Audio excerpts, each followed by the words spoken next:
Survey చేయండి. ఖచ్చితంగా ఇవాళ రాష్ట్రంలోని బలహీన వర్గాల బిడ్డలు ఆందోళనలో ఉన్నారు. మీరు మా సంఖ్యను తక్కువ చేసినట్టయితే రేపు సంక్షేమ పథకాల్లో మీరు ఇయ్యబోయే ఇండ్లల్లో లేదా మీరు ఇచ్చే రేషన్ కార్డులలో మీరు రేపు ఇస్తానని చెప్పిన గ్యారంటీల్లో 420 హామీల్లో మా వాటా తగ్గుతుంది, మాకు అన్యాయం జరుగుతుంది అని చెప్పి అట్టడుగు స్థాయిన ఉన్న ఎంబీసీలు కావచ్చు, బీసీ బిడ్డలు కావచ్చు ఆందోళన పడుతున్నారు. కాబట్టి వారి ఆందోళనను ఉపశమనమించడానికైనా సరే మీరు వెంటనే తిరిగి రీసర్వే మొదలుపెట్టండి అని ప్రభుత్వానికి కోరినాం. కానీ దున్నపోతు మీద వానబడ్డట్టు ప్రభుత్వం ఈరోజు వరకు స్పందించలేదు.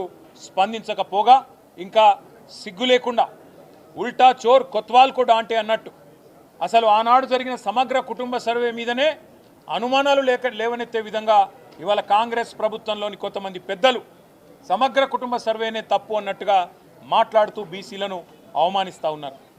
అది మాత్రమే కాకుండా కామారెడ్డిలో ఆనాడు పెద్దలు కర్ణాటక ముఖ్యమంత్రి సిద్ధరామయ్య గారిని ఆహ్వానించి ముఖ్య అతిథిగా రాష్ట్రంలోని బలహీన వర్గాల ఓట్ల కోసం బీసీ డిక్లరేషన్ పేరిట ఆనాడు కాంగ్రెస్ పార్టీ పెద్ద ఎత్తున వాగ్దానాలు గుప్పించింది.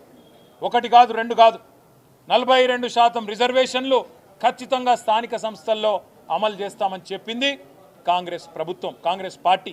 అట్లాగే 42% రిజర్వేషన్లతో పాటు ఈ రాష్ట్రంలో రాబోయే 5 ఏళ్లలో 1,00,000 కోట్ల బడ్జెట్ పెడతాం బీసీలకని చెప్పింది కాంగ్రెస్ పార్టీ.